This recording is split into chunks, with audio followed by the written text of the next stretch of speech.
Veamos lo que dice Gálatas capítulo 3, versos 25 al 27. Dice así: pero ahora que ha venido la fe, ya no estamos bajo un guía, porque todos sois hijos de Dios por la fe en Cristo Jesús. Pues todos los que habéis sido bautizados en Cristo, de Cristo estáis revestidos. ¿Qué significa esto? El pueblo de Israel conocía el deber de la ley, pero no conocía al Señor de la ley. Los judíos se habían perdido en una montaña de ceremonias y ritos y obligaciones. Ahora, esto no significa que la salvación en el Antiguo Testamento fuese por la obediencia de la ley, no. La gracia en el Antiguo Testamento estaba presente, pero ellos no la veían.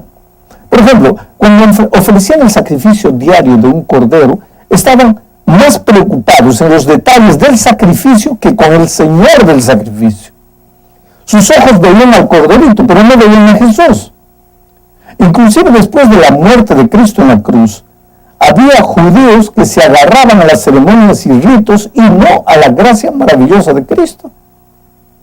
Por eso Pablo les dice: ha llegado la fe. Ya no necesitan ustedes vivir más como esclavos, sino como hijos. El esclavo obedece por miedo, el hijo obedece por amor. Para los judíos no era fácil entender lo que era vivir como hijos. ¿Sabes por qué? Durante años habían vivido como esclavos en Egipto. Mientras eran esclavos, habían aprendido el lenguaje del miedo, del castigo, del grito, de la amenaza. Se habían olvidado del lenguaje del amor. Por eso en el Sinaí, Dios tuvo que hablarles entre fuego, relámpagos y trueno. Era el único lenguaje que ellos entendían. Pero el Señor no quería que ellos permaneciesen en ese estado para siempre, no. Dios quería que ellos volviesen a aprender el lenguaje del amor que se habían olvidado. Dios quería que su pueblo le obedeciese, no porque la ley estaba escrita en piedra, sino porque los principios eternos de su ley estuviesen escritos en el corazón de sus hijos.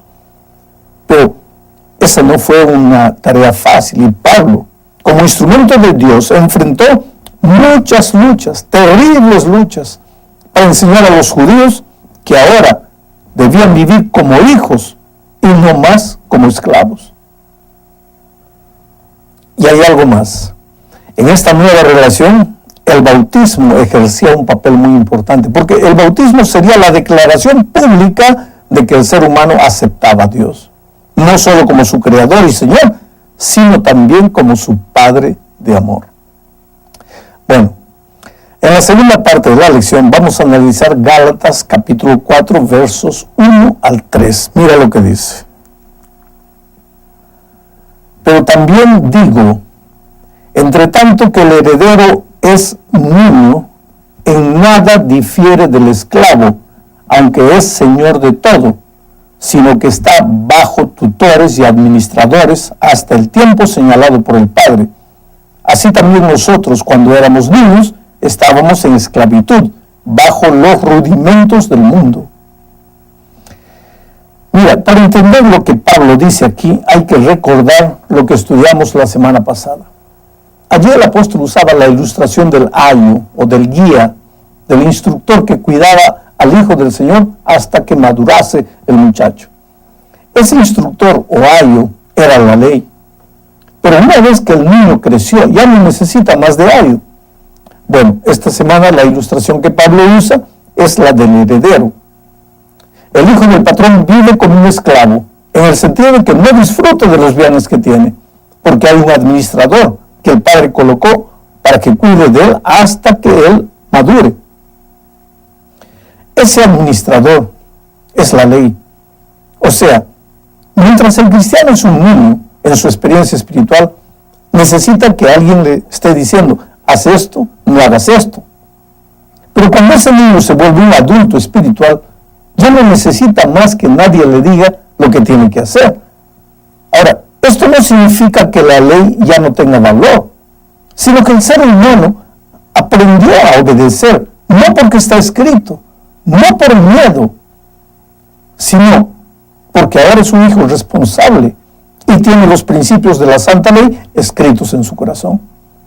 Oh querido, Cristo no libera a nadie de la obediencia. Cristo nos libera es del miedo. ¿Por qué obedeces? ¿Porque tienes miedo de perderte? ¿O porque amas a Jesús? José, ese muchacho del Antiguo Testamento, es la mejor ilustración de la obediencia por amor. Mira, delante de la tentación, él no dijo, no puedo hacer esto porque la ley dice que cometer adulterio es pecado. No, él no dijo eso. No dijo tampoco, no puedo pecar porque seré disciplinado por la iglesia. Tampoco dijo eso. Él dijo, ¿cómo podría hacer este mal contra mi Dios? Oh querido, era un asunto de amor. Su obediencia era fruto de su amor por Dios. Y mira que esta experiencia de José está en el Antiguo Testamento. Y ya en ese tiempo, José era un hijo del amor y no un esclavo del deber. Vamos ahora al versículo 4. Esta es la tercera parte de la lección. El versículo 4 dice así. Pero cuando vino el cumplimiento del tiempo, Dios envió a su Hijo nacido de mujer y nacido bajo la ley para redimir a los que estaban bajo la ley, a fin de que recibiéramos la adopción de hijos. En este verso hay varias ideas maravillosas. La primera es que Jesús vino al mundo en el tiempo exacto. Llegado el cumplimiento del tiempo, dice. El plan de salvación ya estaba establecido desde la eternidad. Mira, el pecado no tomó de sorpresa a Dios. Y cuando Jesús vino al mundo, estaba todo preparado para que el Evangelio pudiese esparcirse con rapidez por ese territorio. Roma había dominado el mundo y había establecido una serie de rutas prácticamente que unían a los pueblos de aquel tiempo. Y de esa manera el Evangelio podría ser predicado, podría ser esparcido por todo lado. Jesús nació en el tiempo exacto. La segunda idea que encontramos es que Jesús vino al mundo nacido de una mujer y bajo la ley, o sea, bajo la condenación de la ley. ¿Por qué? Porque era necesario enfrentar al pecado desde el punto donde Adán había fracasado.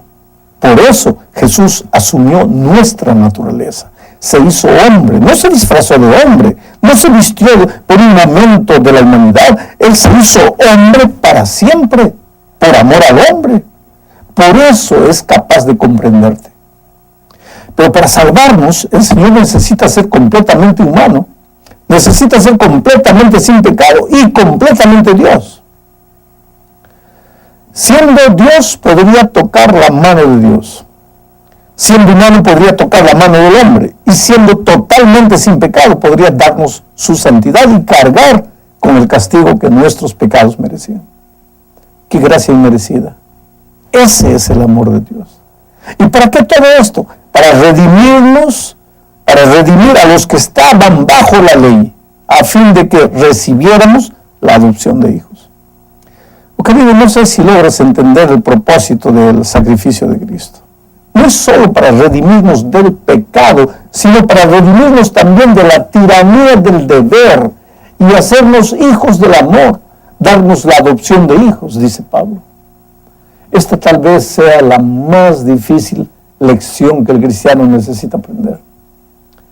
¿Qué cosa? A vivir la obediencia del amor y no la tiranía del deber. Es fácil confundir las cosas. Irse al extremo de pensar que la gracia de Cristo me libera de la obediencia, o entonces irse al otro extremo de creer que debo amar a Jesús, pero también necesito obedecer para salvarme. Ambos extremos son completamente peligrosos. El primero te lleva a vivir un cristianismo que no es otra cosa que una vida de pecado disfrazado de gracia. El otro te lleva a vivir la opresión de la fe, porque hagas lo que hagas, para obedecer nunca estarás satisfecho con tus consecuciones. El cuarto punto de la lección trata de los privilegios de la adopción. Leamos los versos 6 y 7 de Gálatas 4. Y por cuanto sois hijos, Dios envió a vuestros corazones el espíritu de su Hijo, el cual clama, Abba, Padre. Por tanto, ya no eres siervo, sino hijo, y si hijo, también heredero por medio de Dios.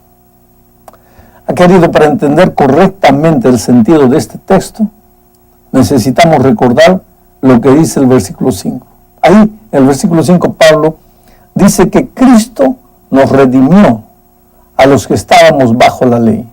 Ya vimos también que estar bajo la ley significa estar bajo la condenación de la ley, y que todos los seres humanos nacimos o estamos en esa condenación, en esa situación, porque todos pecamos. Pero estar bajo la ley también puede significar estar oprimido por la ley. ¿Cómo? ¿La ley oprime? Claro. Depende del uso que le des. El mismo bastón que guía al ciego puede golpearlo. Depende de cómo se usa el bastón. ¿Sabes? Hay mucha gente que piensa que tiene que guardar la ley para salvarse. Para ellos la ley es un instrumento de opresión. Y Cristo vino a redimirnos de esa opresión, a recordarles que no necesitan más vivir como esclavos, sino como hijos, porque fueron adoptados por el Padre. La persona adoptada tiene muchos privilegios. Voy a mencionar algunos.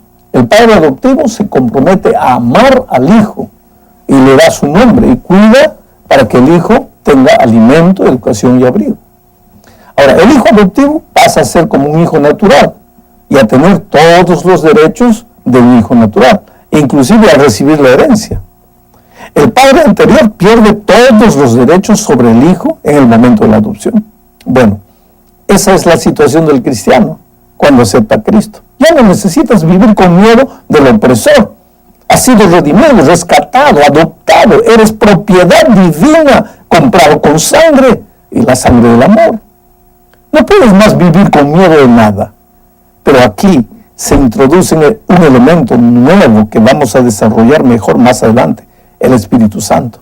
El texto dice: y por cuanto sois hijos, Dios envió a vuestros corazones el Espíritu de su Hijo. Sabes, aquí hay algo maravilloso. Los hijos de Dios que han nacido en Cristo, ellos son guiados por el Espíritu. La ley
los guiaba de fuera para adentro. El Espíritu los guía de dentro para afuera. Los hijos obedecen porque desean hacerlo, obedecen por amor. En ellos, en los hijos de Dios, la obediencia no es algo forzado, es algo natural. Llegamos ahora al fin de la lección. Aquí hay algo serio a considerar. Entre los versículos 8 al 12, mira, Pablo reclama con los Gálatas por haber regresado de la libertad en Cristo a la esclavitud de la ley. En el versículo 9 pregunta: ¿cómo es que os volvéis de nuevo a los débiles y pobres rudimentos a los cuales os queréis volver a esclavizar?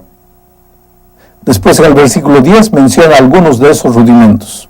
Dice: guardáis los días, los meses y los tiempos y los años. Sabes, hay muchos que toman este versículo para decir que ya no debemos guardar el sábado. Pero Pablo explica a qué se refiere.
siempre al mencionar días, meses, tiempos y años. Esa explicación de Pablo está en Colosenses 2:16. Dice: por tanto, nadie os critique en asuntos de comida o de bebida, o en cuanto a días de fiesta, luna nueva o sábados.